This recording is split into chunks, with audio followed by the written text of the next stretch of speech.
Ayan, nakapagpanalo tayo, oh. STL po, tumbok, oh. 25 pesos. Tawagan natin si nanay. Tuwang-tuwa siya. Legit po na nakapagpanalo tayo sa private consultation natin. Uy, ma'am! Congratulations po! Opo, thank you. Kasi Saan lugar po kayo? Tarlac po. Wow, Tarlac all. At least legit, napatunayan mo na may mga nananalo sa mga lucky numbers natin.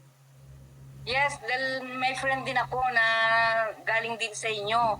Pero nag-stop yata siya. Nasa Jordan siya. Ah, Siya ang nagsabi sa amin. Na sumali sa akin.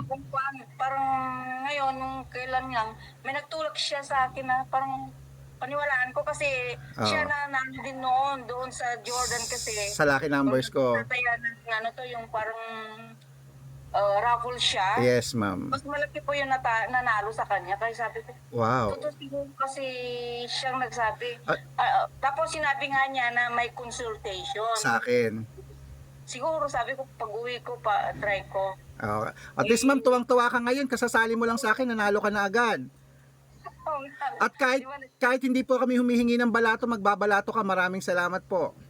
Okay, kasi dito na halos kamag-ana, bigyan ko rin eh. Ma'am, ang laki nun ha, 25 pesos yun, ang laki nun. Opo, nakakuan din, nakachamba. Congratulations po ma'am, congratulations po. Sige.